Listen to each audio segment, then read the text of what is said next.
foram formuladas, o que nos ensejou, inclusive, uma aula do professor Esperidião Amin sobre repetição. E eu me lembrei, por essa razão, de um célebre escritor francês, o Guidet, que disse: tudo isso já foi dito, mas como não ouviram, é preciso recomeçar. Nós não vamos fazer perguntas, muito mais do que perguntas, eu creio, que é meu dever aqui fazer afirmações.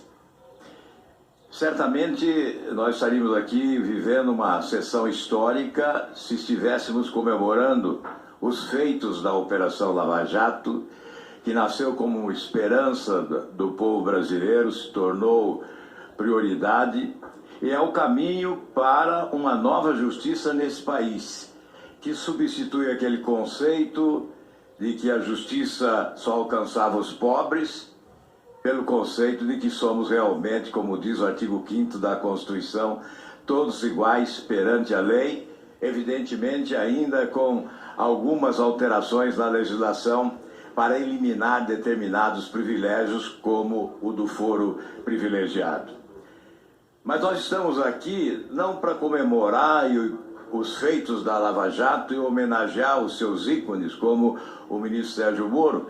Estamos aqui diante de um crime praticado, na extensão de uma organização criminosa, porque se constituiu no país uma organização criminosa que aparelhou o Estado brasileiro e colocou seus tentáculos em setores diferentes da economia, no setor público e privado.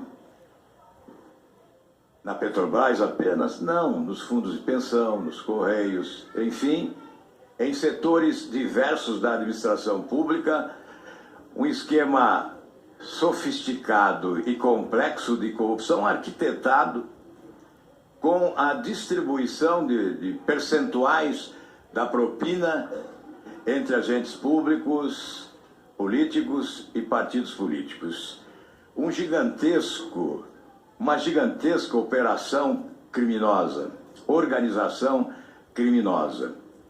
E, evidentemente, não se esperava que com ingenuidade fosse possível combatê-la e desbaratá-la. É óbvio que nós tivemos que verificar uma força-tarefa operando, envolvendo agentes públicos para o enfrentamento desta realidade que se impunha. A legislação de combate ao crime organizado possibilita a cooperação entre instituições oficiais, nacionais, estaduais e municipais. A nossa legislação avançou com técnicas modernas de investigação, introduzindo a delação premiada, as ações programadas e os infiltrados. Evidentemente, é preciso se estabelecer para o êxito destas operações, especialmente ações programadas, uma relação estreitada que a legislação possibilita entre juízes, policiais e integrantes do Ministério Público. Quando se afirma com base em mensagens que podem ter sido adulteradas ou retiradas de contexto, cuja fidedignidade é questionável, quando se utiliza dessas mensagens criminosas para supor a existência de um conluio, a realidade desmente, porque o juiz Sérgio Moro não acolheu inúmeras ações propostas pelo Ministério Público. E seria, a meu ver, uma ofensa, uma agressão ao Ministério Público, que é uma instituição independente, autônoma e corajosa e que cumpre seu dever rigorosamente. Aliás, gostaria que o ministro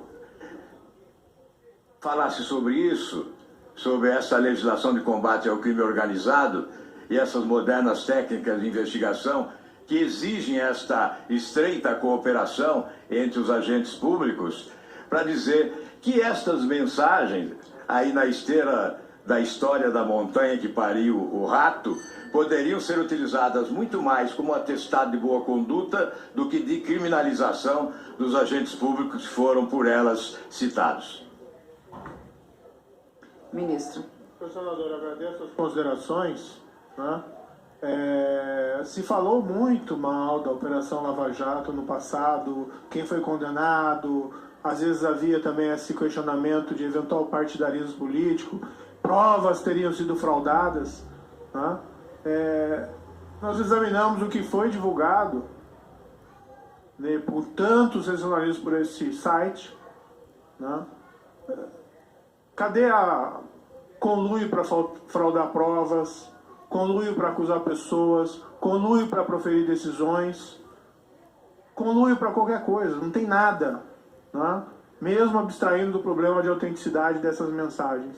Algum comentário desairoso da minha parte em relação ao Partido dos Trabalhadores ou em relação ao ex-presidente, não existe nada nesse material que foi divulgado e não vai existir.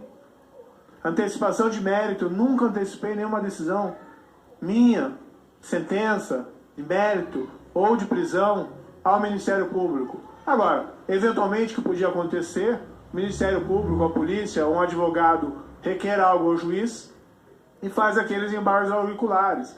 Ah, juiz, vai dar para deferir, vai dar para indeferir, como é que vai ser e tal. Eventualmente o juiz pode fazer algum comentário ali, mas a decisão só é definitiva quando ela é proferida no processo. Então tenho absoluta convicção da correção das minhas decisões e Vossa Excelência tem absoluta razão. Nesses processos mais complexos, não raramente é necessária a utilização de métodos especiais de investigação, que acabam tornando necessária a participação do juiz ainda na fase de investigação do processo.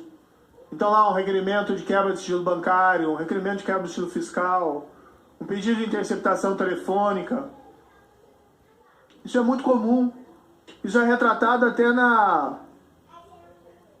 nesses filmes que foram feitos com base na Operação Lava Jato, por mais fantasiosos que tenham sido, e em particular as séries foram muito fantasiosas, mas mesmo assim encontra-se lá essa interlocução do policial ir falar com o juiz, do Ministério Público ter ido falar com o juiz, e de repente isso agora, não, a Operação Lava Jato, esses contatos entre juiz e procurador, isso é um crime.